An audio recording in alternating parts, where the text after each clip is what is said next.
Assalamu alaikum classes. I hope you have learned your previous diary. In our previous lecture, we did reading of first half story, and today we are going to do reading of next half story. But first of all, I want to clear a few things. Whatever the work is assigned you here, note down it on any separate copy or register or load sheet, but don't do it on neat copy. आपको जो भी काम assign किया जाता है किसी भी lecture का, किसी भी सब्जेक्ट का, आपने उसे रफ कॉपी पे करना है, यानी सेपरेट कॉपी पे करना है। रजिस्टर पे कर लें या लूज शीट पर कर लें, it is your choice, but don't do it on neat copy, क्योंकि आपने अपने काम को स्कूल में सबमिट करवाना है। नंबर 2, हमारा लिटरेचर और लैंग्वेज का काम एक साथ नहीं होगा। अगर आप लिटरेचर कर रहे हैं तो लैंग्वेज नहीं करेंगे, और अगर लैंग्वेज कर रहे हैं तो लिटरेचर नहीं करेंगे। Let's continue reading. They tried hard, उन्होंने बहुत ज़्यादा कोशिश की, सख्त कोशिश की, टू ब्रेक इट, उसे तोड़ने की, बट नन कुड, लेकिन कोई भी ऐसा न कर पाया। At last the farmer untied the bundle, आखिरकार किसान ने अनटाइड खोल दिया बंडल, गट्ठे को, and asked each of them, और उनमें से हर एक को कहा, टू ब्रेक ईच स्टिक, कि हर स्टिक को तोड़ दें, हर टहनी को तोड़ दें। अब इसमें सबसे पहले तो देखें, यहाँ पर अनटाइड का वर्ड यूज हुआ है, इसके स्पेलिंग देख लें और इसके प्रोनाउंसिएशन भी देख लें, अनटाइड। नंबर 2, यहाँ पर ईच का वर्ड यूज हुआ है। ईच का वर्ड जहाँ हम यूज करते हैं, दैट्स मीन हम हर एक से मुखातिब हैं, किसी एक से नहीं, हर एक से मुखातिब हैं। और यहाँ ईच स्टिक से भी मुराद यही है कि हर एक स्टिक को सेपरेटली उन्होंने तोड़ देना है, किसी एक को भी आपने जो है स्पेयर नहीं रखना है। They did so quite easily, यहाँ पर वर्ड है क्वाइट। एक वर्ड होता है हमारे पास क्वाइट, उसके स्पेलिंग होते हैं QUIET, और उसका मतलब होता है खामोश। अब दोनों की स्पेलिंग और प्रोनाउंसिएशन और मतलब यानी मीनिंग डिफरेंस है। उसका मतलब है खामोश, और यहाँ पर इसका मतलब है बिल्कुल। They did so quite easily, उन्होंने बिल्कुल आसानी से ऐसा किया, या काफ़ी आसानी से ऐसा किया। Their father said, उनके फादर ने कहा, My dear sons, मेरे प्यारे बेटो, you could not break the stick as long as they remain tied together. तुम लोग स्टिक्स नहीं तोड़ पाए, यानी टहनियाँ नहीं तोड़ सके जब तक कि वो इकट्ठी बंधी रहीं, but you broke each single stick quite easily. लेकिन तुम लोगों ने हर सिंगल अलग टहनी को काफ़ी आसानी से तोड़ दिया। अब यहाँ पर देखिए स्टूडेंट्स, देयर फादर सेड के बाद कोमा यूज हो रहा है।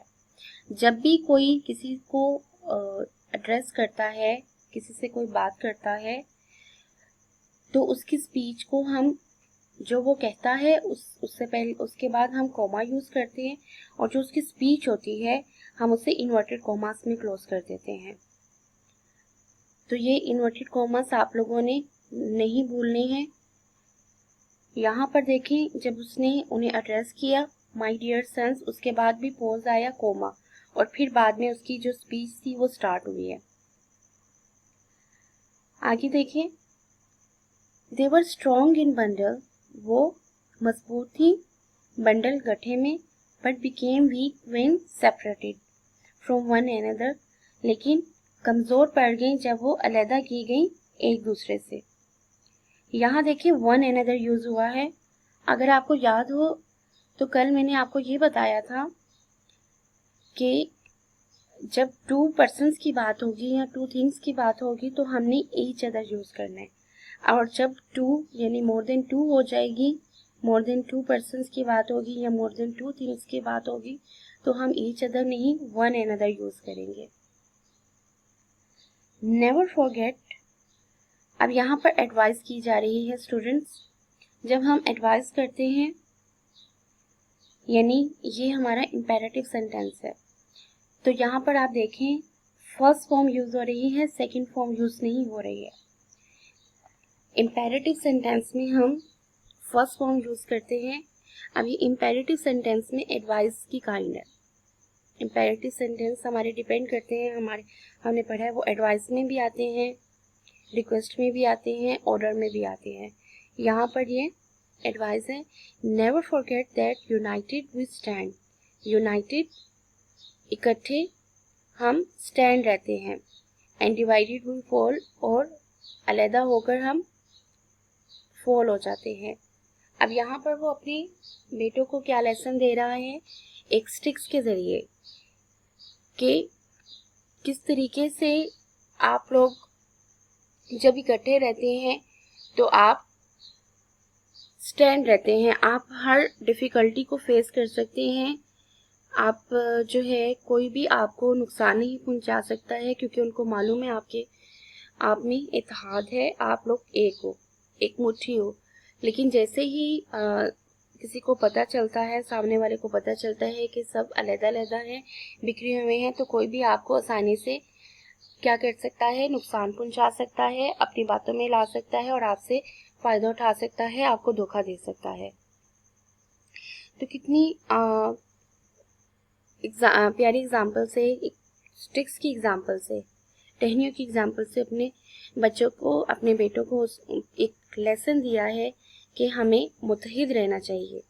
तो यही लेसन हमें भी लेना चाहिए कि हमें भी being a nation, being a citizen और बीइंग अ फैमिली मेंबर एक रहना है, अलग-अलग नहीं होना है। This had a deep effect, इस बात ने गहरा असर छोड़ा ऑन द फार्मर सन्स, किसान के बेटों पर। अब यहाँ देखिए अपोस्ट्रोफी एस यूज हो रहा है, ये पोजेसिव नाउन है। यहाँ पर आपने फार्मर्स नहीं कर देना, अपोस्ट्रोफी एस के बगैर नहीं यूज करना, वैसे हमारा प्लूरल नाउन हो जाएगा। हमने यहाँ पर पोजेशन शो की है कि फार्मर्स सन, किसान के बेटे, किसान के बेटों पर इस बात का गहरा असर हुआ। दे गेव अप क्वारलिंग, उन्होंने लड़ना झगड़ना छोड़ दिया, and began to live in peace, और अमन से रहना शुरू कर दिया। Moral, union in strength. अब यहाँ पर स्ट्रेंथ की भी स्पेलिंग देख लें, स्ट्रेंथ के स्पेलिंग में भी स्टूडेंट मिस्टेक करते हैं। इत्तेफाक में बरकत है, and number 2 united we stand and divided we fall, यानी एक होने में बका है और नफाक नचाकी में, नाइतफाकी में क्या है, फना है।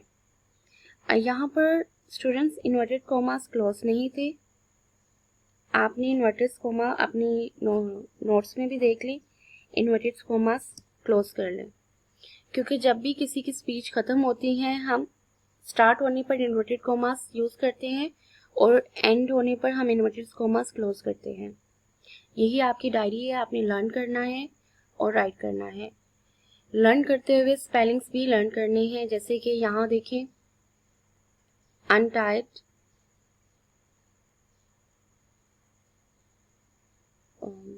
रिमेन्ड, टुगेदर, क्वाइट, मैंने कहा था आपको, सेपरेटेड, यूनाइटेड, क्वारलिंग, स्ट्रेंथ, इनके स्पेलिंग आपने लर्न करने हैं एंड देन आपने अपने काम को राइट करना है।